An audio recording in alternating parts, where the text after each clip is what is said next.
बच्चों, आज हम इस वीडियो में, इस क्लास में इलेक्ट्रोमोटिव फोर्स के बारे में समझेंगे, स्टडी करेंगे, उसको एनालाइज करेंगे कि आखिर ये इलेक्ट्रोमोटिव फोर्स क्या होता है, कैसे ये जो इलेक्ट्रोमोटिव फोर्स है वो बैटरी के भीतर, सर्किट के भीतर काम करता है, क्या रीज़न होता है कि ये जो फोर्स प्रोड्यूस होता है और इस फोर्स का काम क्या होता है, ये सब कुछ आज हम यहाँ पर डिस्कस करेंगे। तो सबसे पहले आपको बता दें, इस बार क्लास 12 में जो बच्चे हैं उनसे ये कहना चाहेंगे कि अब जो है आपको सीरियस होना पड़ेगा, सीरियसली आपको पढ़ाई स्टार्ट करनी पड़ेगी, क्योंकि आपने अप्रैल में अगर पढ़ाई स्टार्ट नहीं करी, मई में नहीं किया, ये जून का आधा पार्ट ख़त्म हो चुका है, आधा महीना ख़त्म हो चुका है और सिर्फ आधा बचा हुआ है। अगर अब से आप सीरियस नहीं होते हो तो फिर बहुत बड़ा नुकसान होने वाला है। इस वजह से अब जो है सीरियस हो जाओ और जो आपको सिलेबस है आपका पूरा उसको कंप्लीट करो, हर सब्जेक्ट का कंप्लीट करो, फिजिक्स हो, केमिस्ट्री हो, मैथमेटिक्स हो, बायोलॉजी हो, सारे जो सिलेबस हैं, क्योंकि ब्रॉड सिलेबस हो जाता है 12th में आने के बाद ही, क्योंकि 11th में उतना सिलेबस होता नहीं है, बहुत कम सिलेबस होता है। जैसे 12th में आते हैं आप, सिलेबस आपका बढ़ जाता है, बर्डन बढ़ जाता है, क्योंकि प्रेशर धीरे धीरे अब डेवलप होना शुरू हो जाएगा। जैसे ही अब ये प्रेशर बढ़ता ही रहेगा जब तक बोर्ड का एग्ज़ाम ख़त्म नहीं हो जाएगा तब तक। और साथ ही साथ आपको यहीं पर कॉम्पिटिटिव एग्ज़ाम्स भी देने हैं। कुछ बच्चे नीट की तैयारी कर रहे होंगे, कुछ जेई की तैयारी कर रहे होंगे, तो इसी बीच में आपको जो है जस्ट बोर्ड एग्ज़ाम के बाद ही आपको उसमें भी अपीयर होना है। और आप नो डाउट जो है आप जो है फाउंडेशन की क्लास भी कर रहे होंगे, आप जो है बोर्ड एग्ज़ाम के साथ साथ उन कॉम्पिटिटिव एग्ज़ाम की तैयारी भी कर रहे होंगे, तो आपके पास डबल प्रेशर है। लेकिन अगर आपने सिलेबस को टाइम पर कंप्लीट कर लिया है तो आपको ये प्रॉब्लम नहीं होगी, आप आसानी से रिवाइज करने के लिए आपको टाइम मिल जाएगा लास्ट में। और अगर रिवीजन बढ़िया हुआ तो मार्क्स बढ़िया आएंगे, बोर्ड एग्ज़ाम में हो और चाहे कॉम्पिटिटिव एग्ज़ाम में हो, आप बेहतर प्रदर्शन कर पाते हैं, क्योंकि रिवीजन बहुत बड़ा फैक्टर होता है। रिवीजन के बिना समझ लीजिए कि पूरा का पूरा जो सिस्टम है पढ़ाई का, स्टडी का, वो बिल्कुल कुछ भी नहीं है, शून्य है समझ लीजिए। क्योंकि बहुत सारी चीज़ें हम पढ़ तो लेते हैं लेकिन उसको रिटेन नहीं कर पाते हैं। दिमाग में होता क्या है कि दिमाग का अपना खुद ऐसी बनावट ही है कि वो चीज़ों को बहुत जल्दी भूल जाता है। तो अगर हम चीज़ों को याद रखना चाहते हैं, जो कॉन्सेप्ट हमने पढ़ा है उसको बिल्कुल रिटेन करना चाहते हैं, ताकि जब भी हमें उसकी ज़रूरत पड़े हम आसानी से उस चीज़ को रिकॉल कर सके, जो भी हमने कॉन्सेप्ट पढ़ा हुआ है, जो फार्मूला हमने याद किया हुआ है, जो डिराइव करके हमने उसको याद किया है, बिल्कुल सिस्टम बैठा करके एक एक पॉइंट जोड़ करके हमने उसको याद किया हुआ है, जब ज़रूरत पड़े तो उसको हम रिकॉल कर पाएँ, आसानी से रिकॉल कर पाएँ और दिमाग पे ज़्यादा जोर ना देना पड़े। इसके लिए ज़रूरी है कि रिवीजन हमारा रेगुलर होना चाहिए। अगर रिवीजन रेगुलर नहीं हो रहा है तो इसका मतलब कहीं ना कहीं फॉल्ट है, और कहीं ना कहीं ये जो फॉल्ट है ये डाउट क्रिएट होता चला जाएगा, और डाउट लास्ट में बढ़ते बढ़ते बहुत बड़ा हो जाता है। और डाउट के साथ अगर आप तैयारी कर रहे हो, पढ़ाई कर रहे हो, तो फाइनली आपको कहीं सफलता मिलने वाली नहीं है। अगर थोड़ी बहुत उपलब्धि आपको मिल ही जाती है तो वो आपको लगेगा कि आपने जो है कुछ भी हासिल नहीं किया है, क्योंकि रिवीजन एक बहुत बड़ा फैक्टर है। जो भी पढ़ते हैं उसको रिवाइज करना ज़रूरी है। अगर रिवाइज नहीं करते तो भले बहुत सारी चीज़ें पढ़ लेते हैं लेकिन वो चीज़ें दिमाग में बैठती नहीं हैं, तो उनसे क्या होता है कि एक पूरा जो आपका नॉलेज है वो क्रिएट नहीं होता। जो एनालाइजिंग पावर है वो ब्रेन के अंदर डेवलप नहीं हो पाती है। ब्रेन के अंदर एनालाइजिंग पावर सिर्फ उन्हीं चीज़ों पर डेवलप होती है जिसको आप ब्रेन के अंदर परमानेंटली रख पाते हो।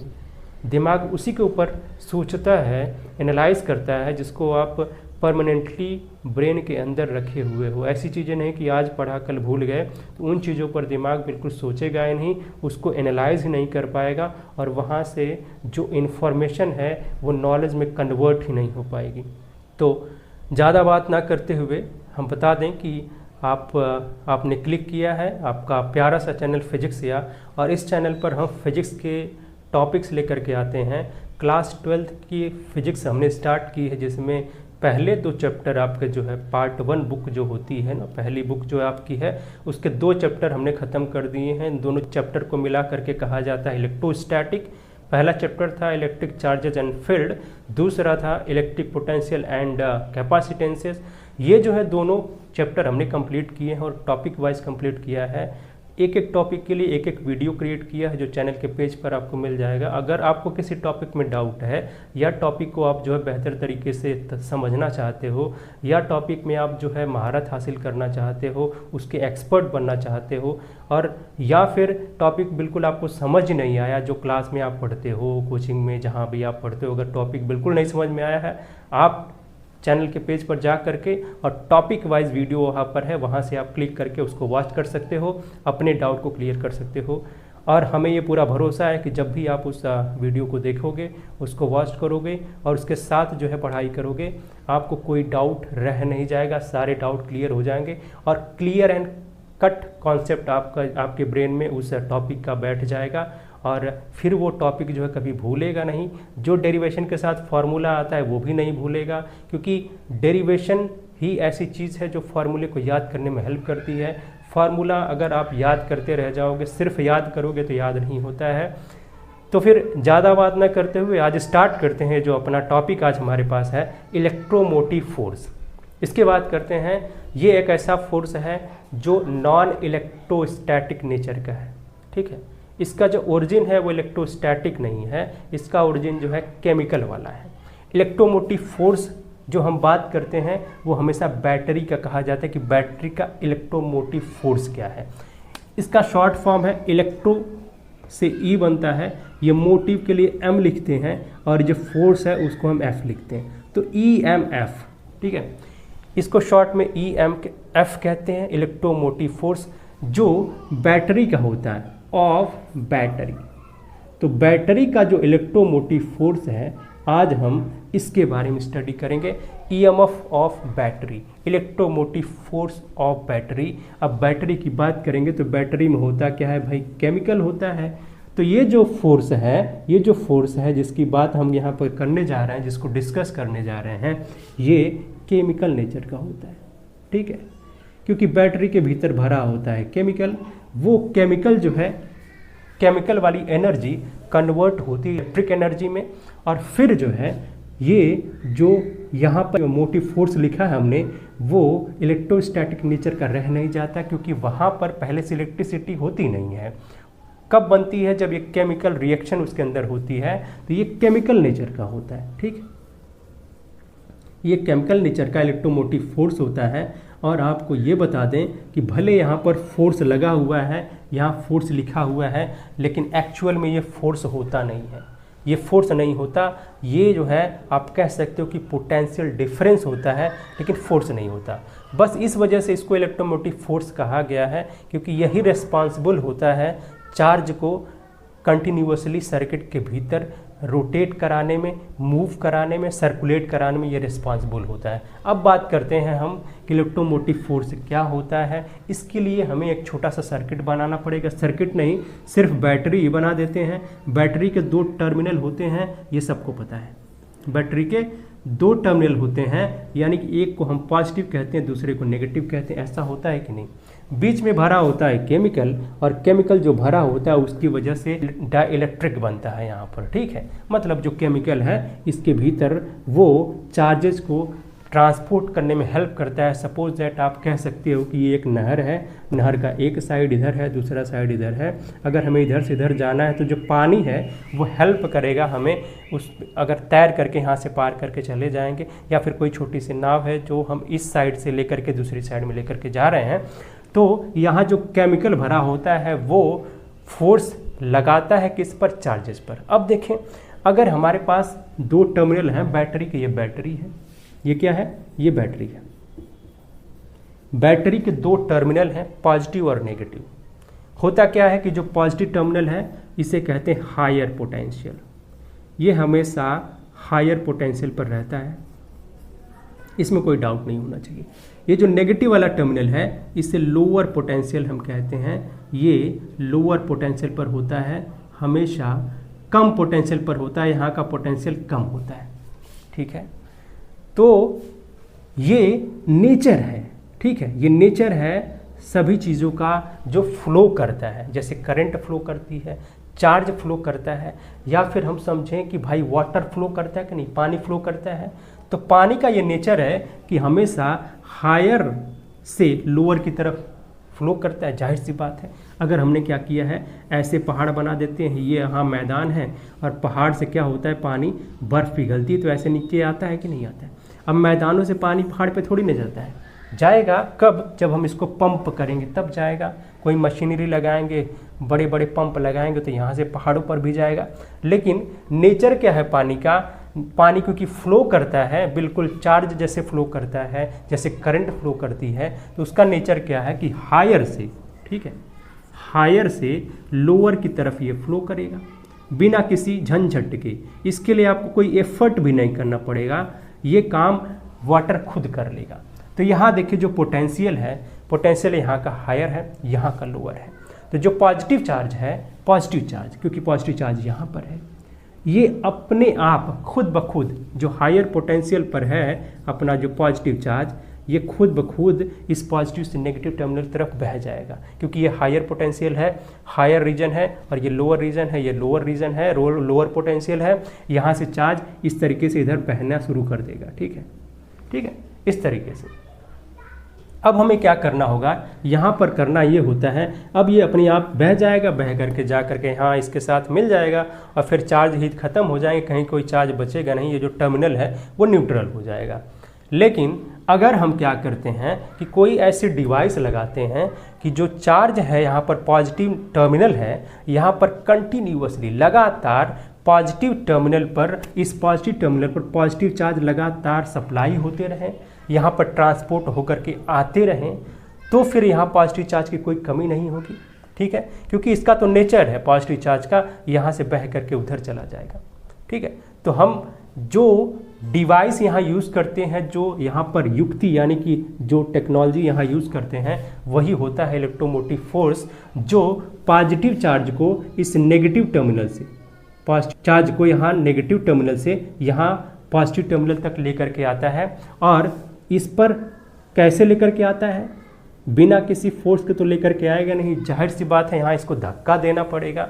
तो जो फोर्स लगता है वो कहाँ से लगता है, यह इलेक्ट्रोमोटिव फोर्स ही लगता है, और यही जो है ये कैसे किस नेचर का होता है, नॉन इलेक्ट्रिक नेचर का होता है। तो हमने FNE लिख दिया यहाँ पर, नॉन इलेक्ट्रिक नेचर का फोर्स इस चार्ज के ऊपर लगता है। बहुत सारे चार्जेज होंगे पॉजिटिव चार्जेस, जिनको ये जो फोर्स है नॉन इलेक्ट्रोस्टैटिक नेचर का जो फोर्स है, जो केमिकल एनर्जी से यहाँ प्रोड्यूस हुआ है, वो पॉजिटिव चार्ज को नेगेटिव वाले टर्मिनल से पॉजिटिव की तरफ भेजेगा, धक्का मारेगा, पुश करेगा, ठीक है। ये नॉन इलेक्ट्रोस्टैटिक नेचर का ये फोर्स है। अब जब ये पॉजिटिव चार्ज इधर आ करके इकट्ठा हो गया, इधर नेगेटिव चार्ज हो गया, तो अपने आप ही क्या होगा कि यहाँ एक इलेक्ट्रिक फील्ड प्रोड्यूस हो जाएगी, और इलेक्ट्रिक फील्ड की डायरेक्शन किधर होती है, पॉजिटिव से नेगेटिव की तरफ। तो ये इस साइड में हमें इलेक्ट्रिक फील्ड यहाँ डेवलप हो जाएगी, और इलेक्ट्रिक फील्ड डेवलप हो गई तो फिर क्या होगा, फिर इसी पॉजिटिव चार्ज पर एक फोर्स लगेगा, जिसे हम कहेंगे इलेक्ट्रोस्टैटिक नेचर का फोर्स है, जो इस वाले फोर्स के अपोजिट डायरेक्शन में है, ठीक है। क्लियर है कि नहीं। ये कब होता है, ये भाई क्योंकि जब हम सफिशिएंट अमाउंट ऑफ चार्ज इस इलेक्ट्रोमोटिव फोर्स के द्वारा पुश करके, धक्का दे करके नेगेटिव से पॉजिटिव टर्मिनल तक लेकर के आते हैं, उसके बाद ही होता है। उसके बाद अपने आप ही यहाँ पर इलेक्ट्रिक फील्ड डेवलप हो जाती है, जो उसी चार्ज पर अपोजिट डायरेक्शन में फोर्स लगाने लगती है।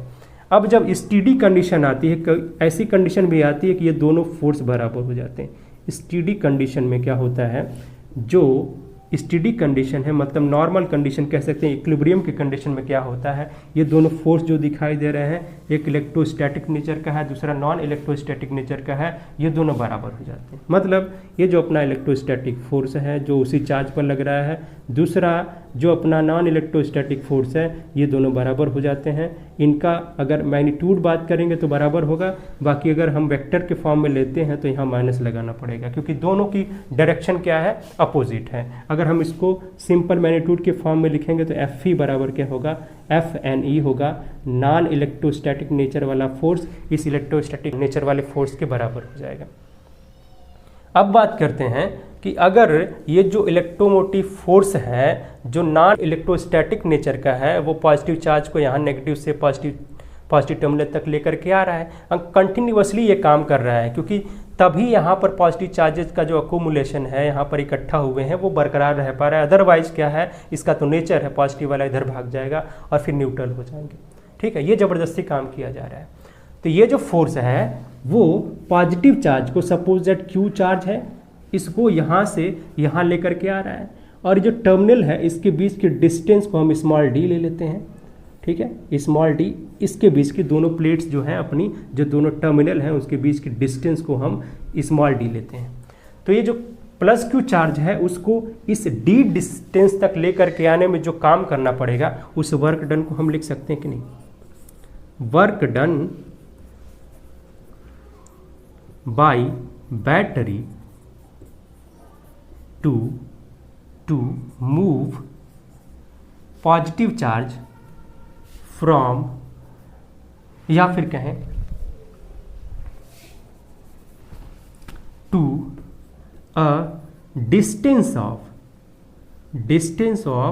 डी, स्मॉल डी डिस्टेंस अगर इसको मूव कराना है प्लस क्यू चार्ज को, तो वर्क कितना करना पड़ेगा? W बराबर हम कुछ लिखेंगे, क्या होगा ये जो फोर्स लग रहा है वो जो नॉन इलेक्ट्रोस्टैटिक नेचर का फोर्स है वो, और फिर जो है जो डिस्टेंस है उसे मल्टीप्लाई कर देंगे, ये आ जाएगा वर्क डन। वर्क डन आ गया है। अब क्या करते हैं, अब ये जो वर्क डन आया है, जो बैटरी काम कर रही है यहाँ पर इस प्लस क्यू चार्ज को नेगेटिव से पॉजिटिव टर्मिनल तक लेकर के जाने में, मूव कराने में, यानी जो स्मॉल डी डिस्टेंस है उतना डिस्प्लेसमेंट कराने में, अगर हम बात करते हैं कि जो वर्क डन है पर यूनिट चार्ज कितना होगा, पर यूनिट चार्ज कितना होगा, work done per unit charge, और यही हमारा बन जाता है EMF, जिसे हम इस तरीके से रिप्रेजेंट करते हैं, यही अपना EMF है। अब ज़रा बात करते हैं कि EMF कितना आएगा। इसमें क्या करेंगे, हम Q से डिवाइड करेंगे तभी ना, Q से डिवाइड कर दिया। अब हमारे पास यही फार्मूला बन गया। यहाँ पर क्या बना है, ये जो EMF है वो क्या होगा, ये जो अपना नॉन इलेक्ट्रोस्टैटिक नेचर का फोर्स है, जो डिस्टेंस है अपॉन में क्या करेंगे, चार्ज से डिवाइड कर देंगे। ये हमारे पास फार्मूला बन गया है EMF का, इलेक्ट्रोमोटिव फोर्स का, जो बिल्कुल नॉन इलेक्ट्रोस्टैटिक नेचर का है। और ये फोर्स नहीं है क्योंकि फोर्स के साथ हमने डिस्टेंस को मल्टीप्लाई किया है, उसके बाद चार्ज से डिवाइड भी किया है। अगर ये फोर्स होता तो सिर्फ F के बराबर आता, ये इतने के बराबर नहीं आता। ये फोर्स भले यहाँ लिखा गया है लेकिन ये फोर्स नहीं है, ये फोर्स नहीं है, लेकिन ये थोड़ा बहुत बराबर होता है किसके, पोटेंशियल डिफरेंस के बराबर होता है। अभी हम इस बात को क्लियर करेंगे। यहाँ से समझ में आया, यहाँ से समझ में आ गया। अब ज़रा हम इस बात को क्लियर करते हैं कि ये फोर्स नहीं है तो आखिर ये क्या है, वो किस क्वांटिटी के मिलते जुलते इसका नेचर है। मतलब अगर ये फोर्स नहीं है तो आखिर ये है क्या, क्योंकि कई सारी क्वांटिटी, फिजिकल क्वांटिटी क्या होती हैं, उनका जो है भले वो नाम अलग अलग है उनके, लेकिन होता क्या है कि उनका जो यूनिट है, ठीक है, उनका जो डायमेंशन है वो सेम आता है। जैसे बात करते हैं जब वर्क की या और जो है एनर्जी की बात करते हैं, ये दोनों का जो यूनिट है बराबर है और दोनों का जो डायमेंशन है वो बराबर है। यहाँ भी जो इलेक्ट्रोमोटिव फोर्स है वो पोटेंशियल डिफरेंस के बराबर होता है, उसकी कुछ कंडीशन होती है। इसको ज़रा देखते हैं कि आखिर वो कंडीशन क्या आती है। यहाँ पर क्या करते हैं, इसी फार्मूले को उठाते हैं और थोड़ा सा ऊपर जगह बनाते हैं यहाँ पर। ठीक, ये जो फार्मूला है, ये जो EMF है F into D upon Q दिखाई दे रहा है। यहाँ हम क्या करेंगे, क्योंकि हमें पता है कि ये जो FNE है हमने स्टेडी कंडीशन में दोनों को बराबर किया था।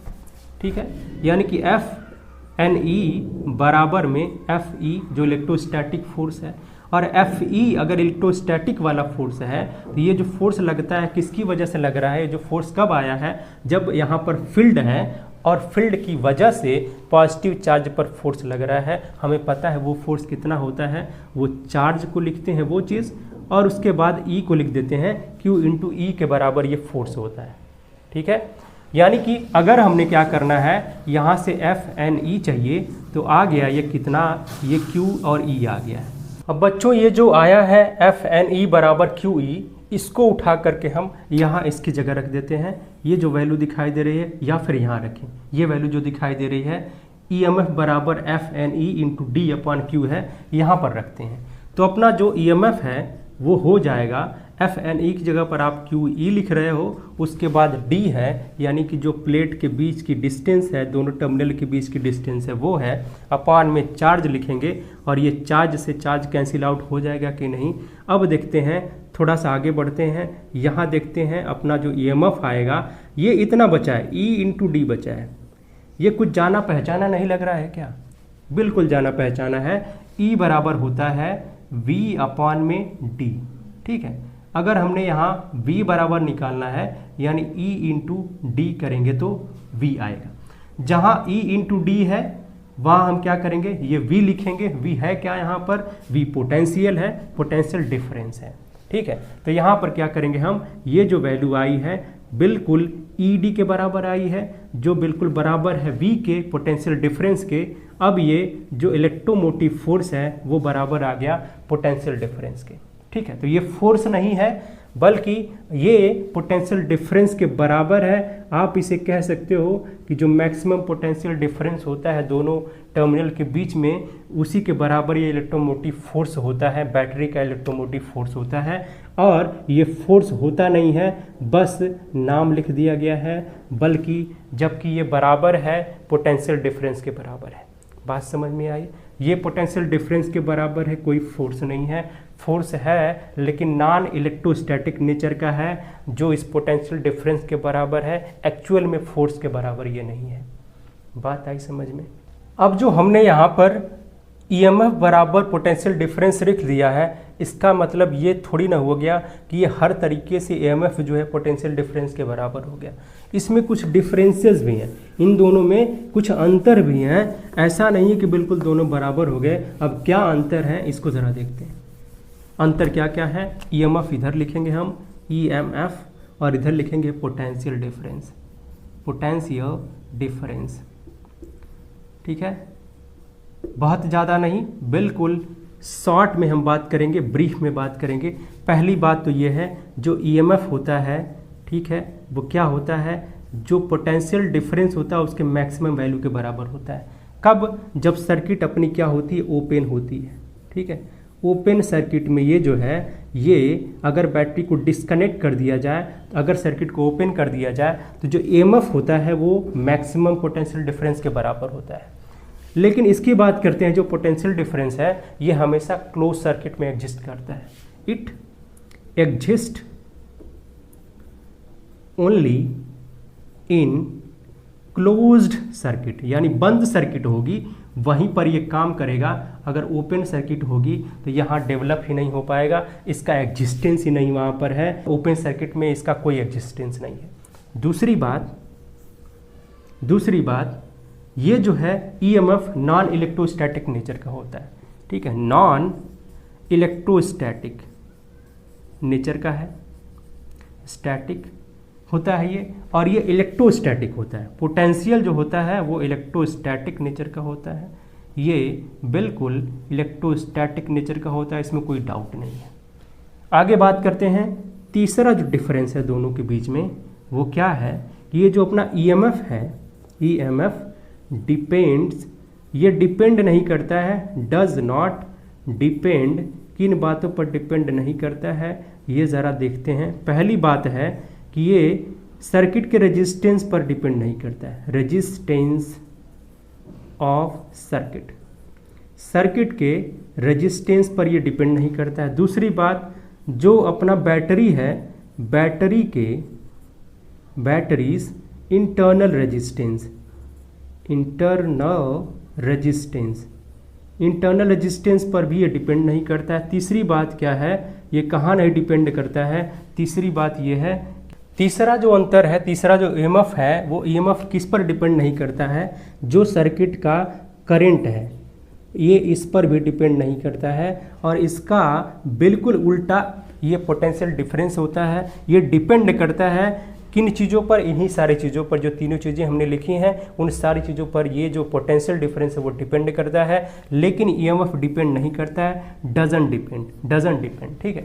तीसरी बात में हम लिखेंगे, जो अपना PD है वो डिपेंड करता है, डिपेंड्स ऑन, किन बातों पर, पहली बात यही है रेजिस्टेंस पर, रेजिस्टेंस किसका, सर्किट का भाई, और किसी का नहीं। दूसरा इंटरनल रेजिस्टेंस, जो इंटरनल रेजिस्टेंस है वो हमेशा होता है बैटरी का। तो बैटरी का जो इंटरनल रेजिस्टेंस है उस पर भी ये डिपेंड करता है। तीसरी बात करते हैं, तीसरी ये क्या खास बात है जिस पर ये डिपेंड करता है, तो करंट पर भी ये डिपेंड करता है।